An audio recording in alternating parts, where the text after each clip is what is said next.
বিসমিল্লাহির রহমানির রহিম। ভাই ও বোনেরা, যে যেখান থেকে আমাকে দেখছেন এবং শুনছেন, আপনাদের সবাইকে আমার সালাম, আসসালামু আলাইকুম।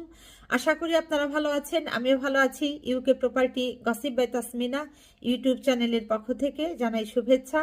আজ জুন মাসের 7 তারিখ শনিবার 2025। এই মুহূর্তে লন্ডনের তাপমাত্রা আছে 14 ডিগ্রি সেলসিয়াস।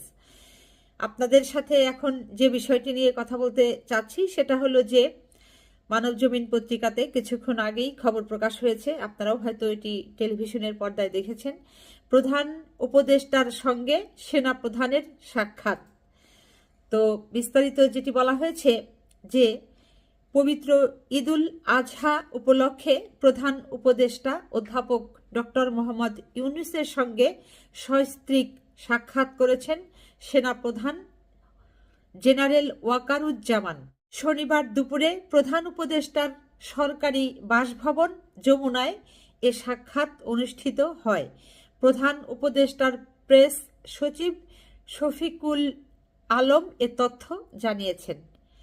এটি আসলে খুব একটা ভালো খবর বাংলাদেশের জন্য, যে বাংলাদেশের অনেক মানুষই অনেকভাবে মনে করছেন যে এই বর্তমান যে অন্তর্বর্তী সরকারের প্রধান উপদেষ্টা আছেন তার সাথে যিনি সেনা প্রধান আছেন ওয়াকার সাহেবের সাথে হয়তোবা একটা দূরত্ব আছে, সম্পর্কের ভেতরে কোথাও একটা ফারাক আছে। তো যেটি বিগত কয়েক মাস আগে সেনা প্রধানের একটি বক্তব্য থেকে মানুষ বিশ্লেষণ করে পর্যালোচনা করে এরকম কিছু পেয়েছিল। তো যা হোক, এখন এই যে ঈদুল আজহা উপলক্ষে যমুনায় গিয়ে যে এদের সাক্ষাৎ হলো, সৌজন্য সাক্ষাৎ হলো, কথা বিনিময় হলো, তাও আবার গিয়েছেন তার স্ত্রীকে সাথে নিয়ে, এটি অবশ্যই একটি ইতিবাচক দিক।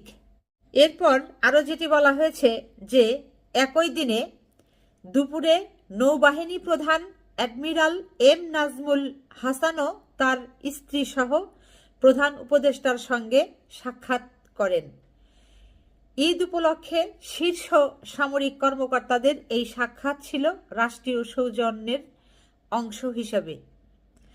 তো দেখেন, এই যে কথাটি আসলে বলতে চাচ্ছি, এই অন্তর্বর্তী সরকারের প্রধান উপদেষ্টা ডক্টর ইউনূস সাহেবের সাথে এই যে আজ ঈদ উপলক্ষে বাংলাদেশের সেনাপ্রধানের সাথে এবং নৌ বাহিনীর প্রধানের সাথে যে সাক্ষাৎ হলো, এটি আসলে অত্যন্ত, এটাকে কি বলে, খুব আন্তরিক একটা বিষয়। বিগত দিনগুলোতে আমরা যেটি দেখেছি, আপনারাও দেখেছেন, যে এই সব বিভাগের প্রধানদের সাথে কেমন জানি একটা মানে বৈরী বৈরী ভাব। কিন্তু আজকের এই ঈদুল আজহা উপলক্ষে এই সব মোটামুটি এই যে সেনা প্রধান বলেন, তারপর নৌবাহিনীর প্রধান বলেন, এদের সাথে দেখা সাক্ষাতের বিষয়টা কেমন জানি একটা মনে হচ্ছে যে এই আবার ওই রাজনীতির ময়দানে মাঠে আবার একটা অন্যরকম একটা বাতাসের আভাস পাওয়া যাচ্ছে। আমি এটিকে নেগেটিভভাবে নিচ্ছি না, পজিটিভভাবেই নিচ্ছি। কারণ সকলেই মিলে একত্রিত হয়ে যদি কাজ করা যায়, সকলের হাত যদি এক জায়গায় রাখা যায়, তাহলেই কিন্তু সেই হাতটা বেশি শক্তিশালী হয়। দেশকে সামনের দিকে এগিয়ে নিয়ে যেতে, দেশের মানুষকে সামনের দিকে এগিয়ে নিয়ে যেতে, তাদের ভাগ্যের সুপরিবর্তন ঘটাতে আসলে এরকম ঐক্যই প্রয়োজন, এরকম ঐক্যই দরকার। তো যা হোক, এখন পর্যন্ত খবর আসেনি যে বাংলাদেশের বড় রাজনৈতিক তো আরও অনেক দলই আছে, সেগুলোর যারা প্রধান আছেন, শীর্ষস্থানীয় নেতা আছেন, তাদের সাথে এই ঈদ উপলক্ষে দেখা হয়েছে কিনা, সৌজন্য সাক্ষাৎ হয়েছে কিনা, সে ব্যাপারে এখনও কিছু জানা যায়নি।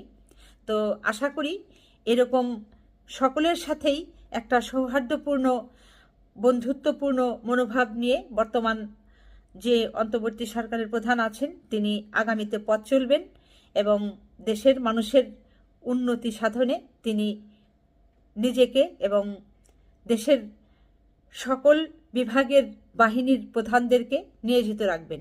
সবাই ভালো থাকবেন, সুস্থ থাকবেন এবং আমার জন্য দোয়া করবেন। আমার এই চ্যানেলটিতে লাইক, কমেন্ট, শেয়ার এবং সাবস্ক্রাইব করবেন। আসসালামু আলাইকুম, আল্লাহ হাফেজ।